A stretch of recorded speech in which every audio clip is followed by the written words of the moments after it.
हरिओम, ओम आनंद ma'am, Om Shanti ma'am, ओम ज्ञान ma'am, आप सभी दर्शकों का हमारे चैनल पर स्वागत है। आज हम लोग बीएड थर्ड सेमेस्टर के अंतर्गत प्रतिभाशाली बालक का अर्थ समझेंगे। प्रतिभाशाली बालक किसे कहते हैं? एक प्रकार से अगर सिंपल सा अर्थ लगाया जाए तो प्रति का मतलब होता है, एक प्रकार से समझिए, बाहर की गतिविधियों के क्षेत्रों पर जो अपना प्रभाव रखता हो, वर्चस्व रखता हो, योग्यता से, क्षमता से, क्रिया से, ज्ञान से, व्यवहार से, प्रत्येक गतिविधि से, प्रत्येक रूप में जो रखता हो, ऐसे बालक को क्या कहा जाता है? प्रतिभाशाली बालक कहा जाता है। जो यानी जो प्रति मतलब दूसरे पर प्रभाव रखने वाला हो। जैसे उत्तर प्रति उत्तर, मैंने उत्तर दिया, आपने मेरे उत्तर के संदर्भ में उत्तर दिया, मैंने आपको कुछ जवाब दिया, आपने भी उसी के संदर्भ में जवाब दिया, तो इसको कहते हैं उत्तर प्रति उत्तर। उसी तरह से जो समाज के विभिन्न जो गतिविधियां हैं, उस गतिविधियों के संदर्भ में वो अपना विशेष प्रभाव रखता है, उसे हम क्या कहते हैं? प्रतिभाशाली बालक कहते हैं।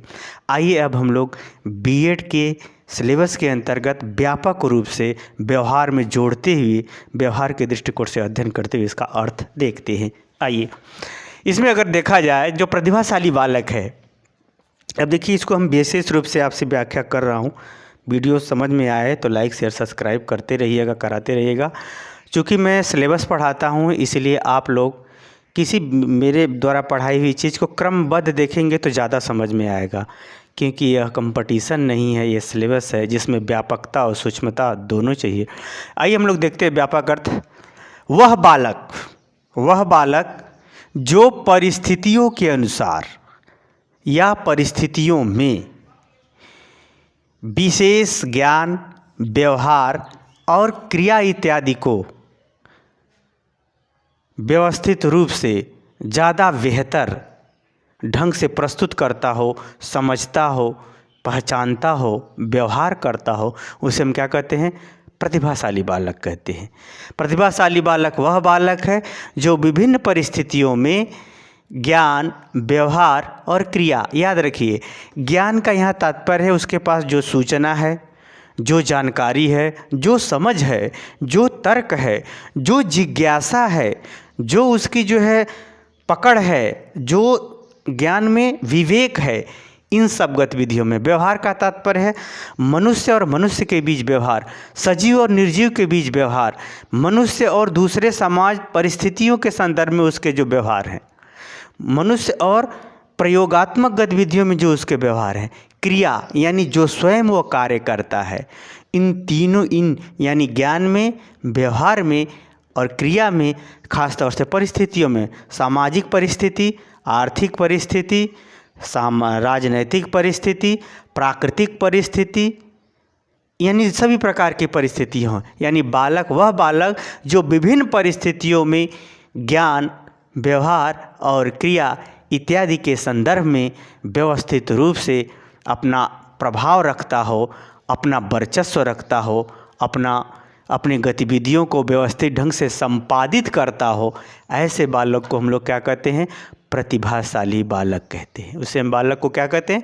प्रतिभाशाली बालक कहते हैं। यद्यपि विश्व स्तर पर देखा जाए, यदि हम मनोविज्ञान के अनुसार अगर हम लोग देखें तो मनोविज्ञान के अनुसार देखा जाए तो प्रतिभाशाली वाली बालकों के शिक्षा के संदर्भ में सबसे ज़्यादा प्रयास साइमन बीने ने किया था।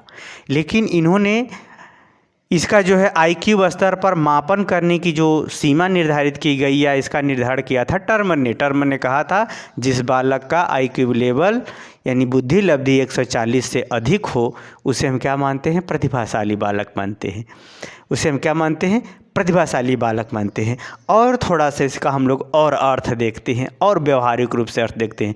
ये आप जान लीजिए, क्योंकि अध्यापक को इन बालकों को देखना भी है, पहचानना भी है और उसके संग उत्तम व्यवहार करके अधिगम भी कराना है। इसलिए थोड़ा सा इसका और हम लोग विस्तृत अर्थ देखते हैं। ऐसा देखिए, जो शारीरिक रूप से, यानी आलसी उलसी नहीं होगा, शारीरिक रूप से, संवेगात्मक रूप से, ज्ञान के तौर पर, क्रिया के तौर पर, व्यवहार के तौर पर इतना अत्यधिक संगठित, सुनियोजित और व्यवस्थित हो कि वह प्रत्येक क्षेत्र में उत्तम प्रदर्शन करता हो, अच्छा प्रदर्शन करता हो उसे हम क्या कहते हैं, गिफ्टेड चिल्ड्रेन, यानी प्रतिभाशाली बालक कहते हैं। यानी देखिए ऐसा नहीं कि वो डरपोक होगा, डरपोक नहीं होगा, संवेगात्मक रूप से मजबूत होगा।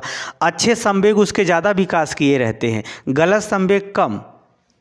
शरीर का यहाँ तात्पर्य खूब हट्ठा कट्ठा मोटा तगड़ा से नहीं है। शारीरिक रूप से कहने का मतलब यह है कि उसके ज्ञान और व्यवहार और शरीर तीनों सक्रिय होते हैं। शरीर का मतलब वो आलसी प्रमादी नहीं होगा, वो जो कार्य करेगा झटपट करना चाहेगा, कम समय में ज़्यादा कार्य करना चाहेगा।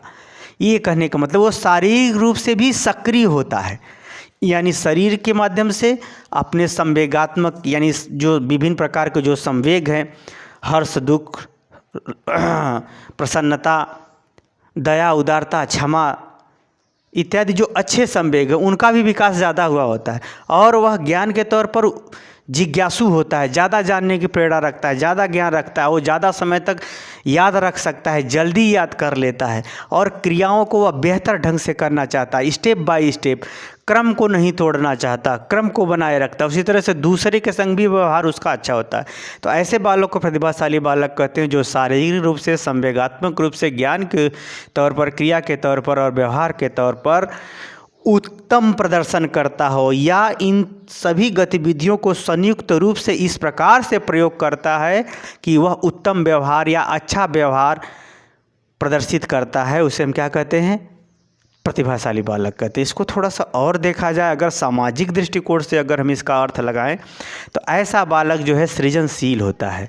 ऐसे बालकों को प्रतिभाशाली बालक कहते हैं जो सृजनशीलता के साथ तत्परता इस प्रकार प्रदर्शित करते हैं कि अपने जीवन में जानकारी के संग सहनशीलता धारण करते हुए उत्तम व्यवहार करते हैं, उसे हम क्या कहते हैं, प्रतिभाशाली बालक कहते हैं। इसको सृजनशीलता का तात्पर्य होता है कोई नई चीज़ को खोज करना, या कोई चीज़ खोजी गई है तो उसमें सुधार करना, या किसी व्यवस्था को नए ढंग से अरेंज करना, प्रबंध करना, उसको हम क्या कहते हैं, सृजनशीलता। और उसके अंदर सृजनशीलता का गुण बहुत पाया जाता है। इसके संग संग वह अपने प्रत्येक कार्य के प्रति तत्पर होता है, अपना पूरा कार्य करने के प्रति वो ज़्यादा तत्पर होता है, जल्दी से कोई कार्य करने के लिए तैयार होता है। और वह विशेष जिज्ञासा भी रखता है, किसी चीज़ को जानने की, पहचानने की, मिलने की, व्यवहार करने की। इस प्रकार से उसके अंदर एक ललक होती है, विशेष जिज्ञासा होती है। साथ में वह सहनशील भी होता है, दुख भी ज़्यादा सह लेता है, अपने दुखों को जल्दी कहता भी नहीं, यानी सहनशीलता भी उसके अंदर, गंभीरता भी बहुत ज़्यादा होती है, सौम्यता भी बहुत ज़्यादा होती है, शालीनता भी उसके अंदर बहुत ज़्यादा होती है। तो ऐसे बालक को हम क्या कहते हैं, प्रतिभाशाली बालक कहते हैं। तो प्रतिभाशाली बालक की इन विभिन्न गतिविधियों को यहाँ पर जो हम आपको बताए हैं, यह सामाजिक दृष्टिकोण से इसकी परिभाषा या अर्थ हमने बताने का प्रयास किया है। और अगर हम आदर्शात्मक रूप में देखें कि ऐसे ही बालक, प्रतिभाशाली बालक ही समाज में एक आदर्श या समाज में उत्तरोत्तर स्तर के सुधार के भी काम आते हैं, तो उस दृष्टिकोण से भी देखते हैं।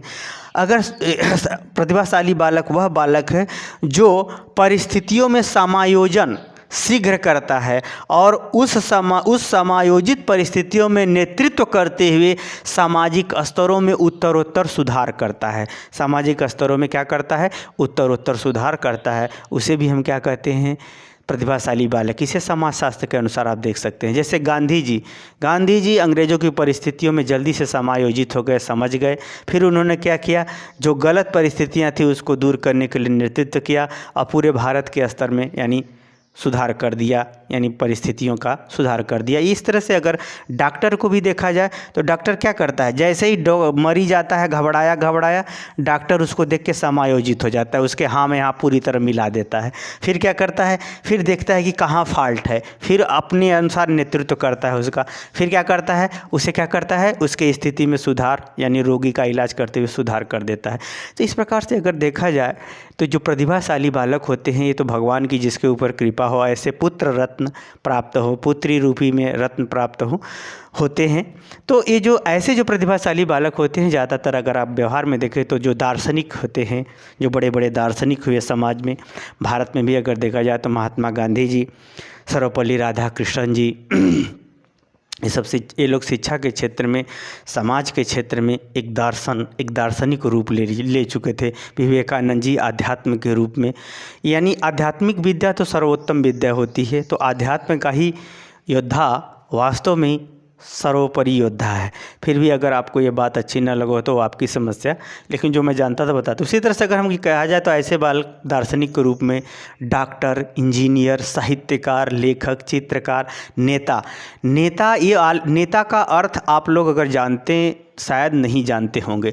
नेता का अर्थ होता है जो जनता की इच्छा हो, उस इच्छा को पूरा करने के लिए जो नेतृत्व करता हो, वह नेता कहलाता है।